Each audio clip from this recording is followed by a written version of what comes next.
Hi again, welcome to another video. I'm up the unit. I've been sorting out a few things on the little VW Polo MK2 Breadvan. I'm not actually doing any work on it today, apart from putting the suspension leg back on. That'll only take a few minutes. But I bought a few parts for it, a few more parts, so I'll show you them first. Before I show you the parts, I'll explain. This wing looks nice. Nice bit of shine on it and that.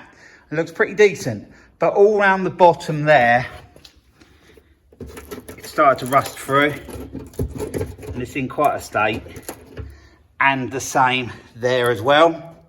So I looked into buying some new wings for it. A pair of new wings, because the other side's much the same as this one. And they come out about £400 for the pair.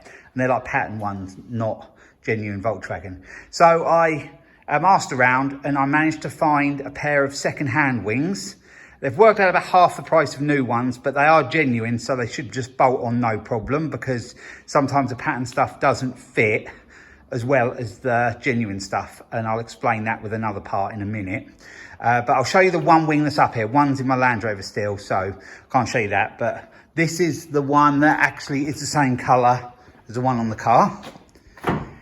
There is a slight bit of surface rust around there, but this one might have to just go on at the moment because I want to get an MOT on the car. So it might go on and then come off a later date to be painted.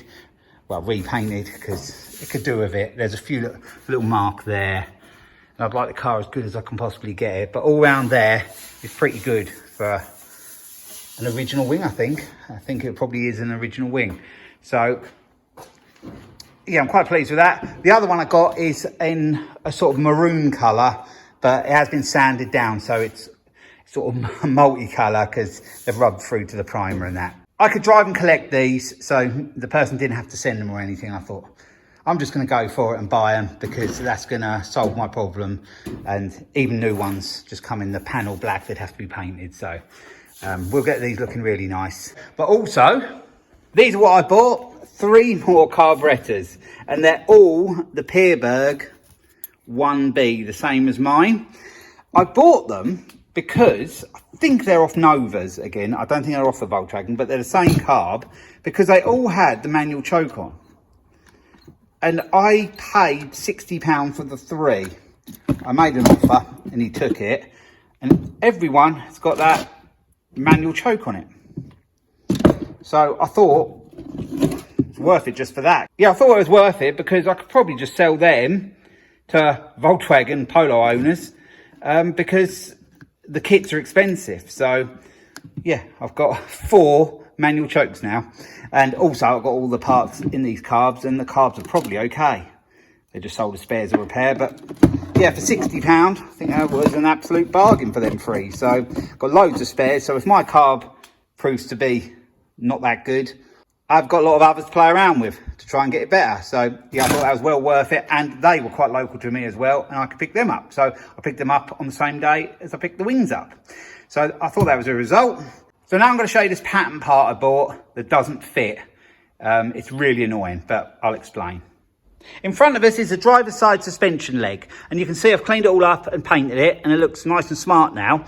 I wasn't originally going to take it off at all, so it wouldn't have got painted then. But when I took the disc off, I couldn't get that little bolt out that holds the disc on, well, to stop it slipping around really.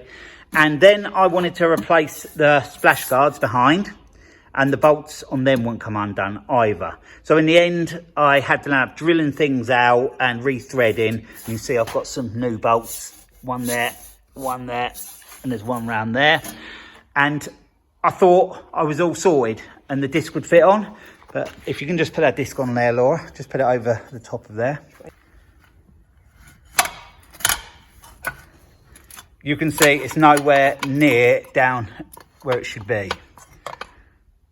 So you can just take it off now, Laura.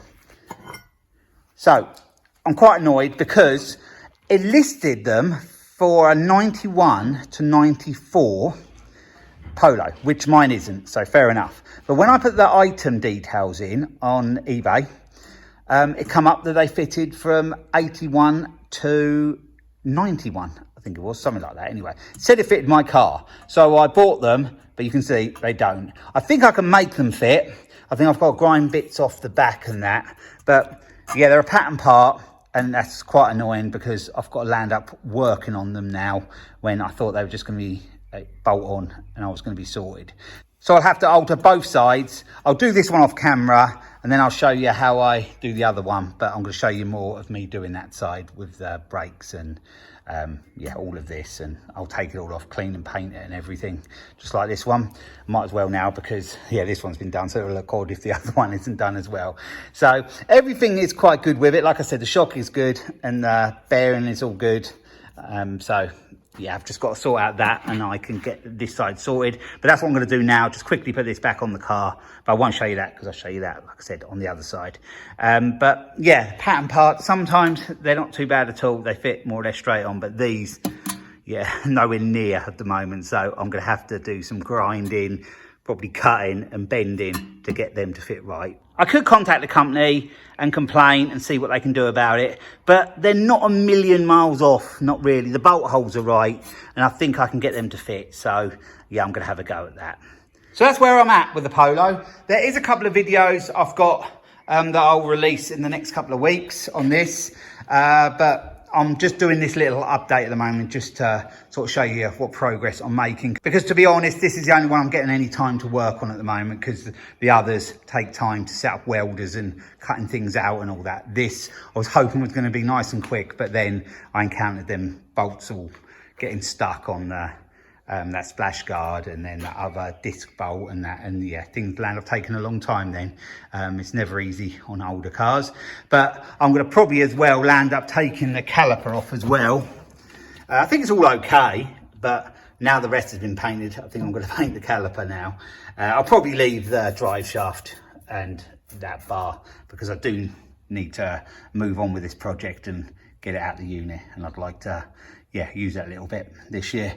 So what I'm going to do now, like I said, is just put that suspension leg back on. I'll just show you what it looks like on there when I fit it back on, and then I'll end the video there. So I've got the suspension leg back on now. I've just put the track rod end in loosely at the moment, but it's in place. The bottom ball joint bolt is back in there. I've bought a new nut for the end of the drive shaft. That's at home. But we've got that all back in place. I've just got to tighten everything up now, and then I can work on sorting that disc splash guard out and see if we can, yeah, get that to fit.